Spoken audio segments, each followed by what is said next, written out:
Time for another edition of Saturday with Seniors here on KC 101. Today we got Charles Bastian joining us. We're at his house right now. You're talking with him. And good morning. How are you today? Mentally ill, but happy. You live out in the Gaines area, but you grew up in Wellsboro, right? I grew up in Wellsboro. What year were you born? 39. Nothing's changed since then, has it? No, not at all. Exactly the same as it was. So you were born in what, in Wellsboro, 1939? Yeah. What did your parents do for work? My father was an undertaker. Interesting. And it goes back way before the Civil War. There were that many generations back were undertakers, which became funeral directors, who are now morticians, and I helped from a little kid, and I saw my first dead body when I had to stand on my tiptoes to look on the table. Mm-hmm. So it was just normal growing up in that household to... Yeah. Well, the house we lived in is the big brick mansion next to the Presbyterian Church on Main Street that's now owned by our county on 26 Main Street. Yeah, absolutely know where that is. Right near the Historical Society. Right beside it. County, yeah. Right. And my parents were from the Liberty area. Mm-hmm. And when they came back from Colorado, the judge, apparently they had been up on West Avenue, that great big house where you turn to go back to PennDOT. He suggested come down on Main Street because that house had sat empty for years.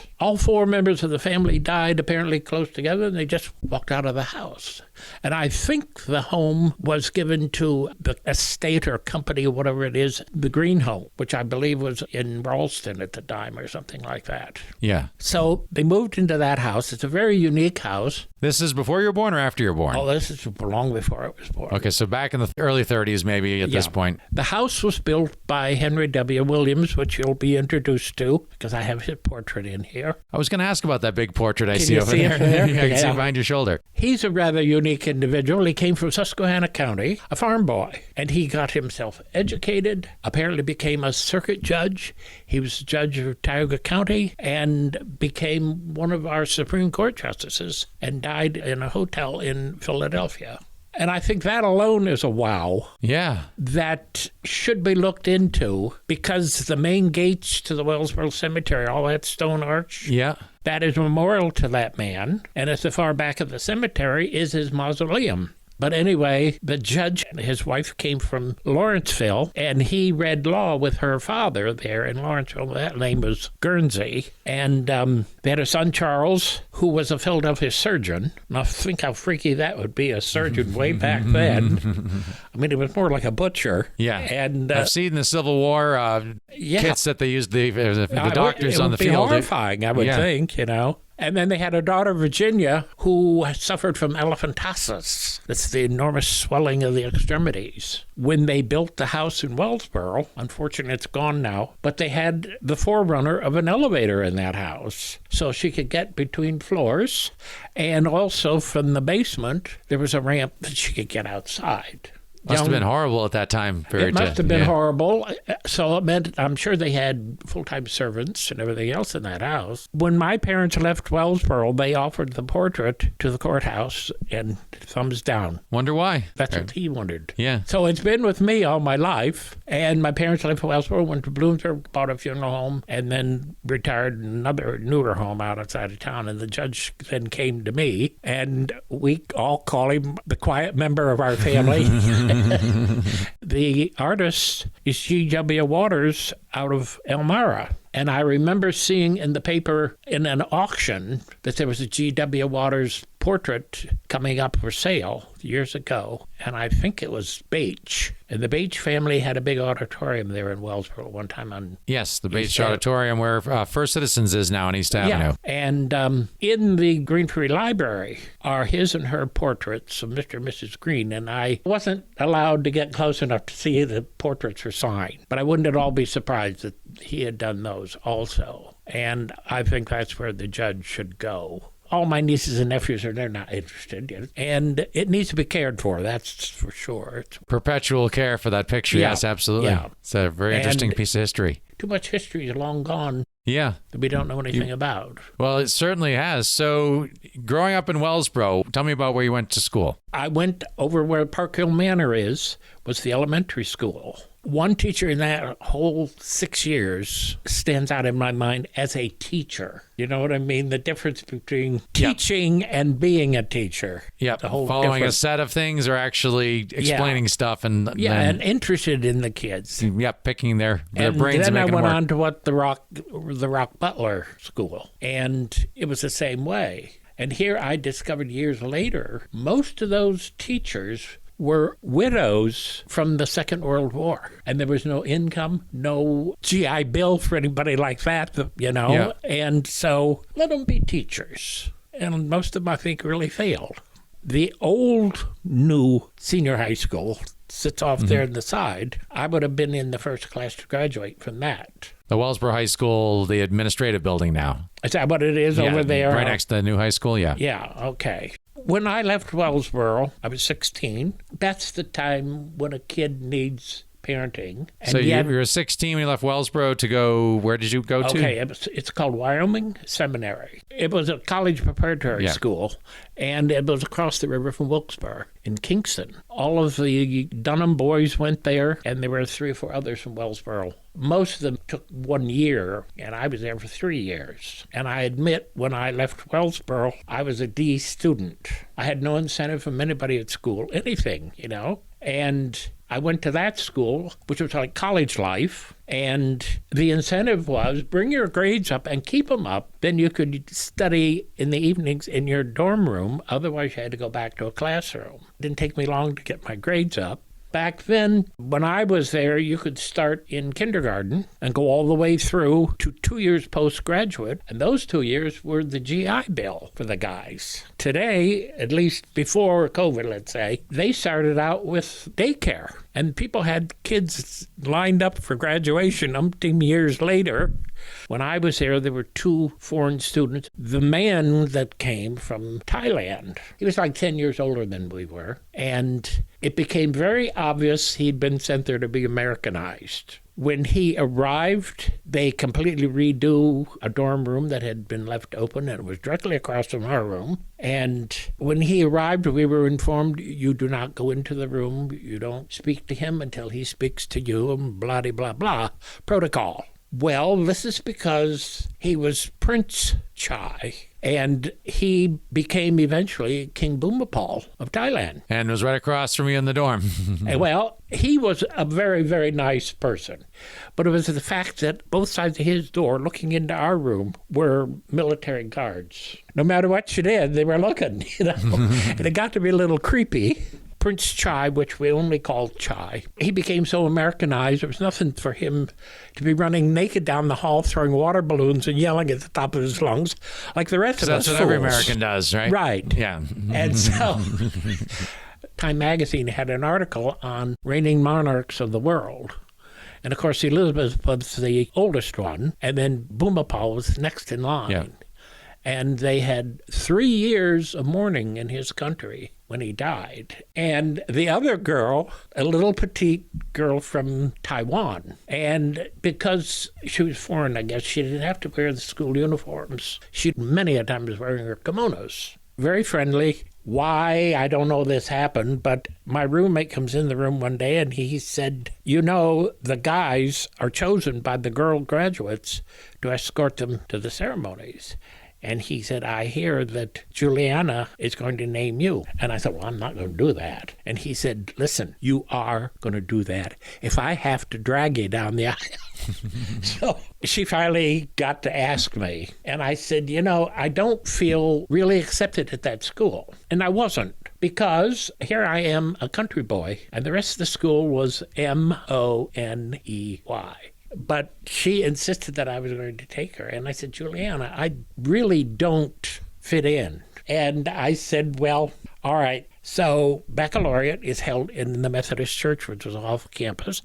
Graduation was held at the chapel on the school premises. And she wore these glorious gowns that had been sent particularly for her. And when we were ready to go down the aisle to be seated in the chapel, she latches onto me, I mean, just literally tearing into my clothes, shaking so she was going to fall down. And I said, what's wrong with you? And she managed to say, my father. I said, your father? And I looked, and there was a man on stage, chest ablaze with medals, definitely general of the army, and that was her father, who was also vice president of Taiwan. I really think the girl was afraid of her father. And so she graduated there, went on to Dartmouth, and years later in our school alumni news, she, like 30-some years later, had retired as Secretary of the Treasury of Taiwan. And after she retired from that, she went on and became Taiwan's representative with the United Nations. So getting back to the graduation, I almost carried that girl up onto the stage. First of all, she was wearing those weird wooden flip-flops, and she couldn't get up the steps, kept going sideways. And her father came across and thanked me for escorting his daughter. And before this took place, I said to her, your last name is Wong. But I said, Juliana is not an Asian name. Oh, she said, my godmother was Queen Juliana of the Netherlands. Small world. There you go. And the school today, I would say, is world-renowned. Wow. I was, as I said, a country boy, and I'm in the city, and I'm wandering around through the city, and I came across Hasidic Jews, which are distinct the way the men are dressed, and I was curious about that. This one day I was following a man from the distance, and he was pretty obviously knew I was following.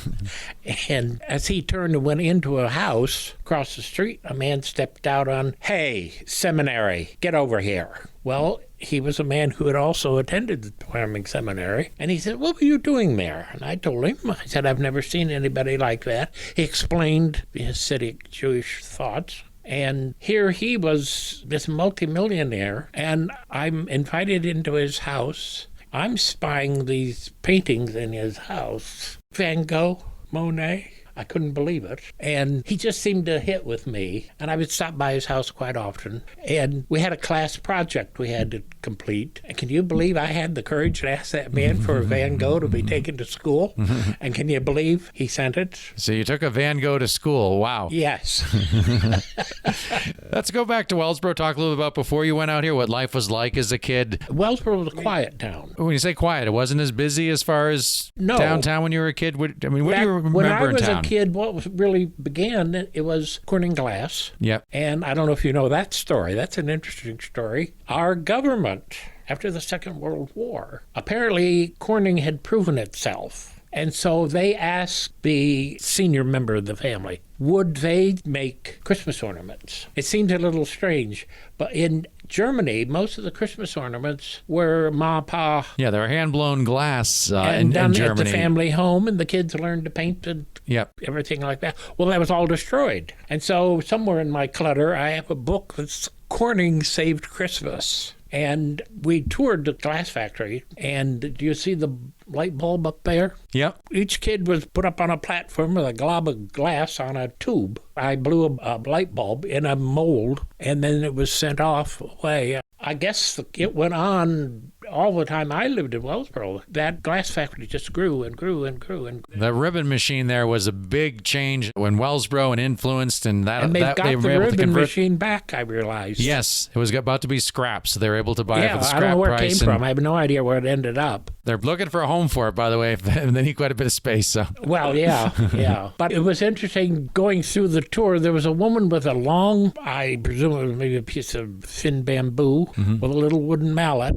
Yep. And these things are going by, and she cracked the defected one she could see right away, and the glass would drop down, go off on a conveyor belt some other direction. It sounds like a kind of fun, rewarding job, just smashing glass Well, yeah. for a living. But Wellsboro was a quiet town. I was a bicycle kid. Were there still horses in town when you were a kid? Would you No. Occasionally, no. But that's interesting you mentioned horse, because I lived on Main Street next to the Presbyterian Church.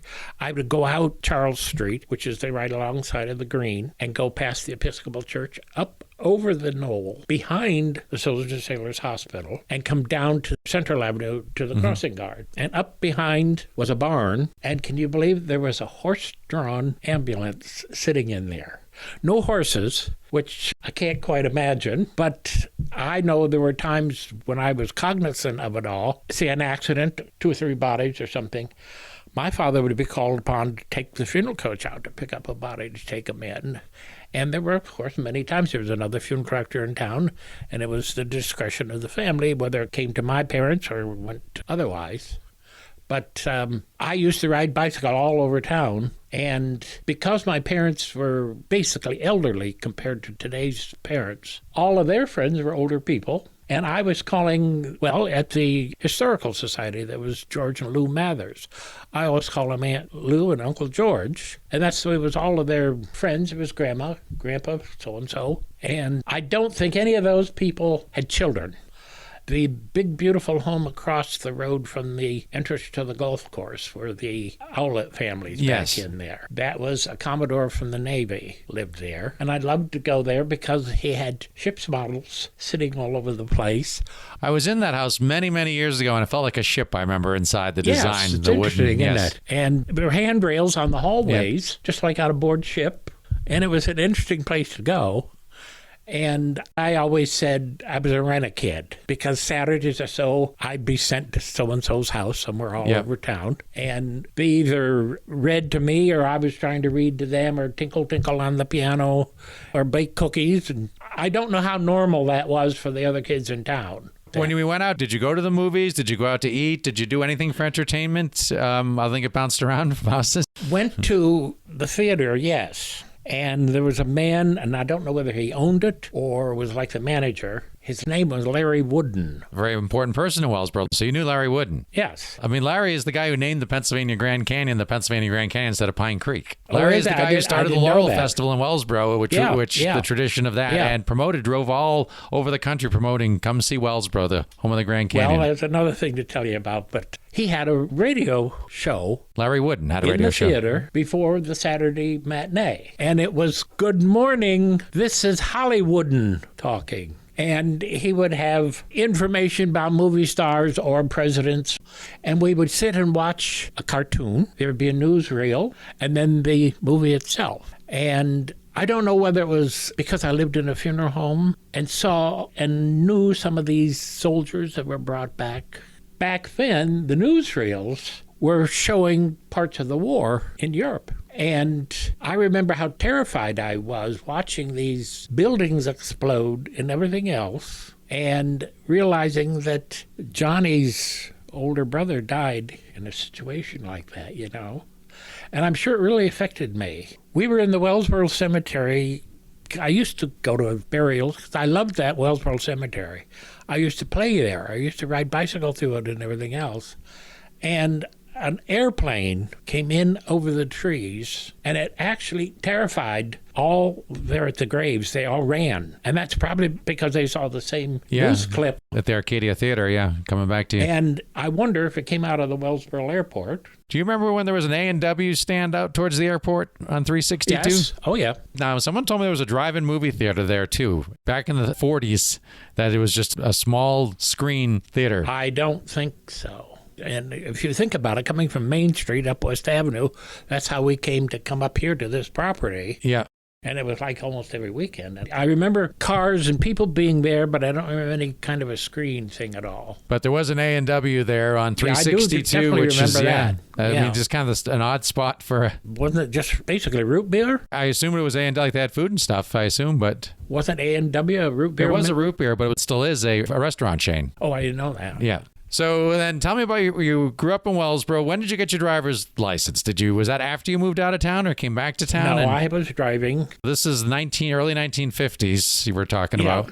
And the thing was with driving, I was driving my parents' Packard or Lincoln, and I never gave a thought, but other kids were jealous because they were the in car back then. And I used to get in trouble with that car, going places I shouldn't have gone, and on the pretense of coming here. And I was not permitted to do any sports at school. Why was that? I'm not sure if they felt I might be injured. I don't know why. Mm-hmm.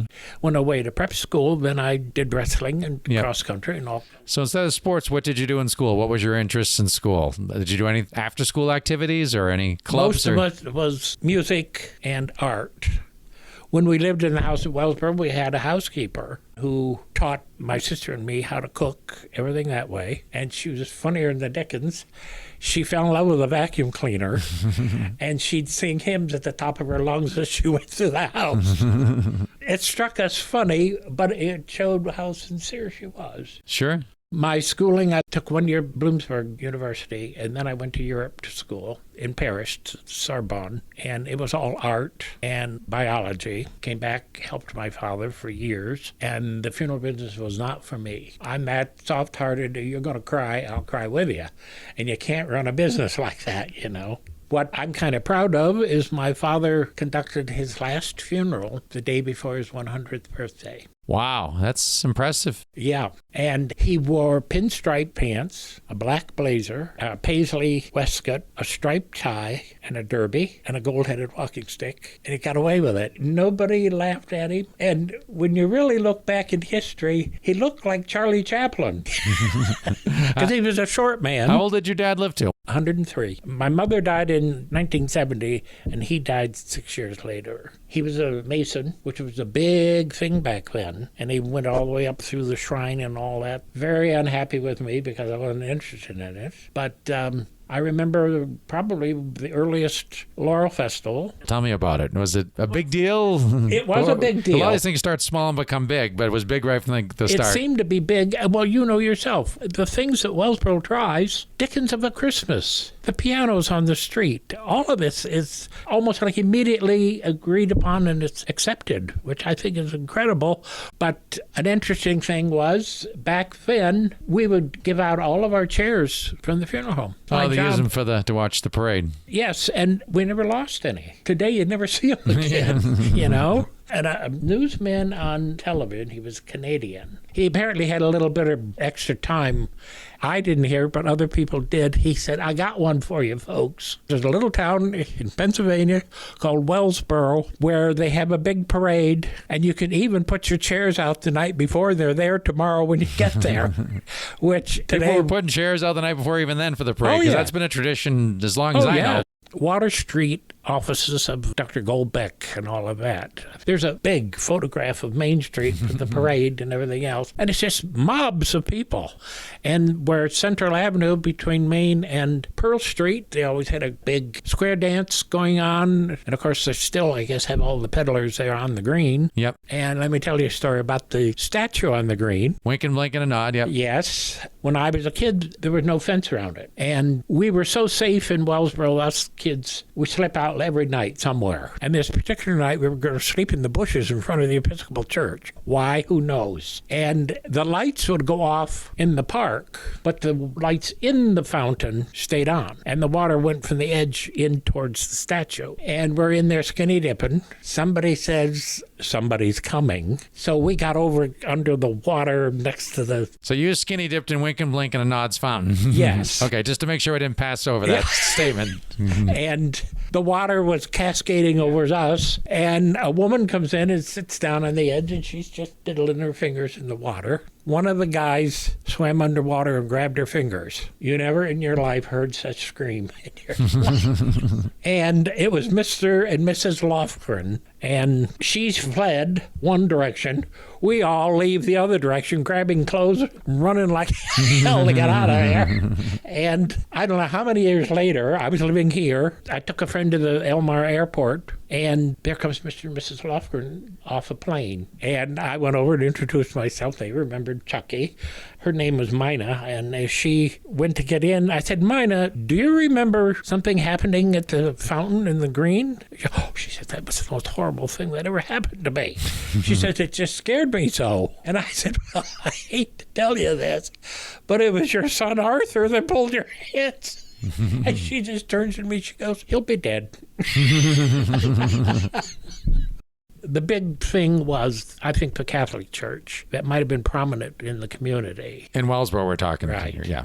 And they had kindergarten. And I know the rest of us kids, we didn't get to go, and we felt left out. And so I think it was the Presbyterians that started some kind of a early youth. Sounds like fun times, different times. It was a good time, and it was a progressive time. Sure. And it's always been with that community. That's something to be proud of, really. Were there any tunnels in Wellsboro you knew about as a kid, like with the coal and stuff? I talked with Julie over at the Chamber. She remembers as a kid going from one of those churches over there through like a utility tunnel that used to be. There's not only that. In our house, if that early elevator was on first floor and you were in the basement, in the back was a low door that folded out, and there were tunnels. And I still think it was part of the Underground Railroad, maybe, or coal delivery, or The only ones I know in Wellsboro are the DeCamps, Lowell Coolidge, his brother Bill, and Ann, their sister. Lowell, he was the lawyer for the Geminer estate, the Geminer building up there behind the library. And Arthur Geminer had a brother Matthew, and those two were cousins of my father, and they all went to Lockhaven Normal together. And the two brothers each borrowed $1,000 from their father. That was one whopping amount of money. And they went to Denver, Colorado, and founded a business college. That's where all the money came from. And Arthur wanted to do something as a memorial, and my father said, you can't do it in Liberty. It just wouldn't do. So that's how the Geminer ended up in Wellsboro, because of your father's suggesting? I've often wondered that. I think it was Judge Webb really pushed it through. Yeah. And that pleased Arthur. When Arthur died, his funeral was in the Presbyterian Church in Wellsboro. This is Arthur Geminer Art and Culture Center in Wellsboro, the Arts Center. Okay. And part of that estate, I think, is what Lowell built up the theater with. And that theater will be a great success. I'm sure it will be. It has been. Isn't there a warehouse? We're talking about the Dean Center, and then behind it, there's the Warehouse Theater, which is we're in the Native Bagel next to that in Wellsboro. Upstairs was a bowling alley that I don't know if you remember as a kid. I remember that because from where we lived, you could hear the bowling pins hitting at night when in the summer everything was open. Well, there was bowling there. There was bowling on Pearl Street upstairs. Oh, I didn't know that. Across from Harlan's on the other side upstairs. Harlan's was a pool hall. Yep, I heard that. Another very popular place. We were interested in the pool hall, but we kids weren't allowed in. Yeah. I was in Notre Dame Cathedral in Paris, and coming out, the group got up at the top, and a woman turned around and she yelled, "Chucky Bastian, you better say hello." And here was the Knudsen family, Wellsboro, right across the street where we lived, where Outlet Lewis is now. And it just proves you got to behave wherever you go. Yeah. And somebody somewhere along the line is going to never know you're no safe place to hide. That's right. Well, Charles Bastian, appreciate you letting us come into your home and learn a little bit about your life in our area and what it was like growing up and everything. And it was good. It really was. It was a good community. I'm perfectly content here. This property my father got in payment for a funeral bill. Everybody owns from the middle of Pine Creek, clear up over the top of the mountains out of sight. And there's 60 acres here. It was a working farm. The man drove off the Rexford Bridge and drowned. And apparently no money, no family or something. And a couple of years later, the court gave the land to my father. So we got 60 acres. For a funeral bill, back then, there was less than $400. That's quite a return. You pay way more than that in taxes, I'm sure. Yes. Well, very interesting. I appreciate your time. Charles, joining us, Charles Bastian here. We're KC 101. This has been the Saturday